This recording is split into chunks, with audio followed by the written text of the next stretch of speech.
man. We're so excited to be here in the big studio today with a big guest, our man Charles Snowden. And Charles, like going back to last week, I guess even going back to last weekend, promoted the active roster on Saturday. You play on Sunday. We'll get to Sunday in a sec. But like, what was that 36 hours like for you? It was a whirlwind. It was a lot. On one hand, I wanted to like appreciate the accomplishment of finally making the active roster and what that meant to me and all the work I'd put in. But at the same time, like, we had a game in 24 hours, so just making sure I was prepared, ready, mentally, physically, emotionally. And so it was just like I had kind of a couple minutes after I signed. It was like great, and then it was straight back to work. You call mom, you call someone. I did. I called my mom, called my friends, called my family, and just got to appreciate that moment. And so after the game on Sunday, we finally landed. I kind of took some time to myself and really kind of just appreciate how far I'd come. But when it first happened, it was in the heat of battle, so I had to keep it rolling. And you talk about kind of like that physical element to all of it, right? Where you look at the snaps, you played 30-something snaps on defense, big contributor on special teams. Like, for a guy who on Friday, when the team practiced on Friday, you're not expecting to kind of get that run. Like, physically, how did you kind of feel coming out of that?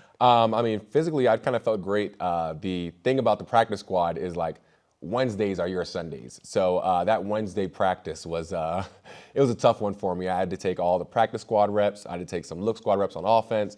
And so like it was just it was a lot. So I felt ready to play just because I'd gone through so much on Wednesday and Thursday. You talk about the kind of crazy nature of the NFL, right? And there's so many stories about like you said, where I didn't know on Friday, Saturday I'm playing the whole deal. But you talk about the in-game adjustments too, where early on Sunday Tyree goes down, right? And so now all of a sudden we're down another guy on that defensive line, kind of in the heat of the battle, right? Like, what does that look like for the defensive line as you guys are trying to adjust on the fly to being down a guy? Yeah, definitely. It just kind of takes just a high level of communication. That's why it's just important to know everyone's role, know the concepts of the defense going into the games, and so that if somebody goes down, if you can play that position, the more you can do in the NFL, the more valuable you are. And so just understanding that when someone goes down, everyone has to adjust, everyone has to heighten their level and just be ready to play. I imagine having guys like Max and Christian on the defensive line too, guys who have been in the league for a minute, kind of have seen everything, kind of having them to lean on when things do get weird, things get funky, and things have to change. Like, I imagine that's a big benefit, especially for the younger guys. Oh, 100%. Having just great leaders, and we have like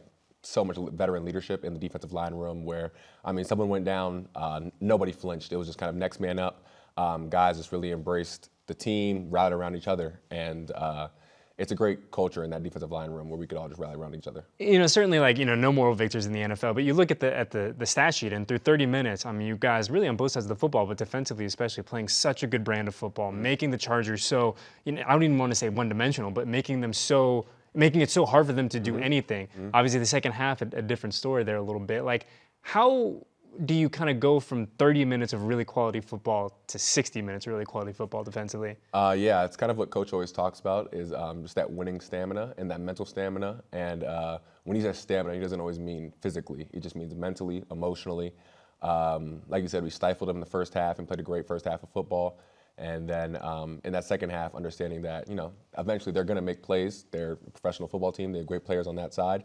And it's just a matter of just mentally staying locked in, staying engaged, and things might not go your way, but we just got to keep fighting through that adversity. You go into Baltimore this week, back-to-back games on the road.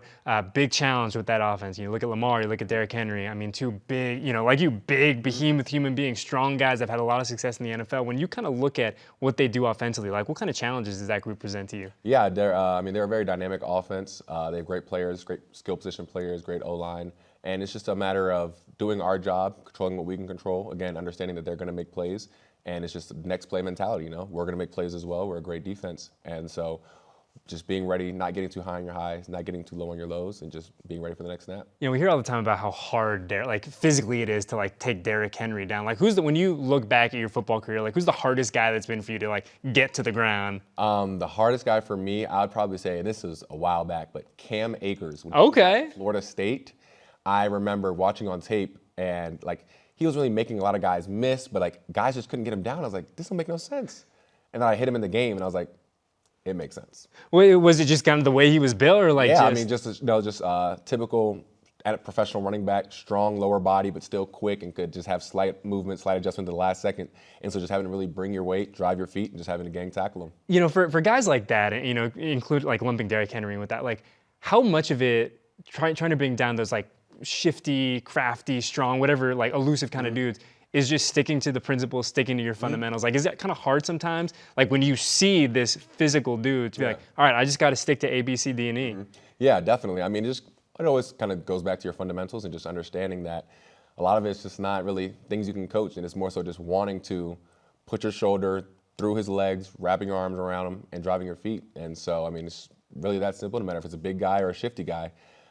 Just getting back to your fundamentals and just going in with the right mindset. You know, you're talking earlier about kind of the journey and kind of having that moment to reflect on Sunday after everything kind of settles down a little bit. But, you know, for you, you get those games in 2021. It's been a minute since we've seen you in a regular season game. Like, is there any part of you, over the past couple of years where you're like, man, I don't know if I'm going to get that opportunity again to kind of do what I want on a legitimate game day? Oh, 100%, 100%. I mean, there's, you always going to have those moments like, whenever you get cut or when teams fly you out to try out and they say, thanks, but no thanks. After a while, you're kind of like, dang, like, I don't know if maybe I'm not good enough. I don't know if I'll ever get that opportunity again.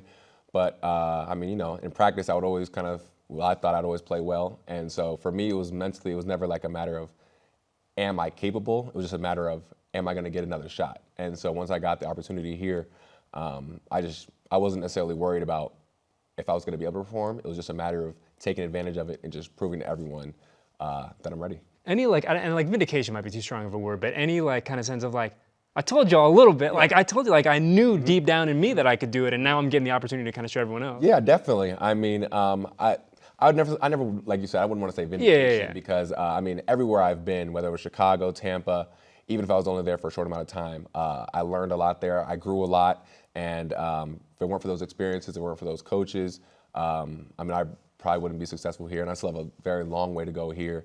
And, I'm still kind of just in that same mindset of just having to go out every day and just prove that I deserve to be here, prove that I belong. But there are definitely, there's still people in the back of my mind where I'm like, could have been doing that there, but I'm happy to be doing it here. We're happy to have you here. And we were talking on the way up, though, such a fun week now for you. Obviously, getting ready, you get promoted Saturday, and now going into Baltimore, a place that you know very, very well. We were talking on the way up. So who is coming to the game, perhaps most importantly for Charles Snowden this Sunday? Most importantly is my daughter, Sky. She is 2 years old. She's never seen me play football in person. She watches on the TV screen, and she thinks everyone on the TV screen is Daddy.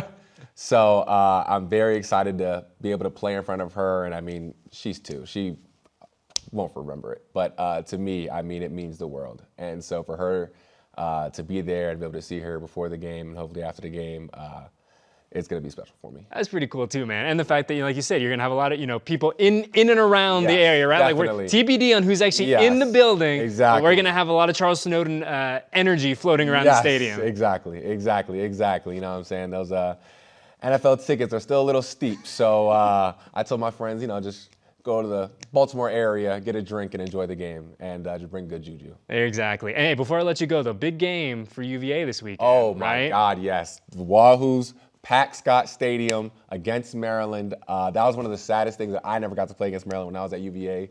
But the Wahoos, man, we're 2-0, feeling good. Anthony Calandria, Malachi Fields, Jonas Sanker on defense. I am very high on the Hoos, and I will be tuned in on Saturday.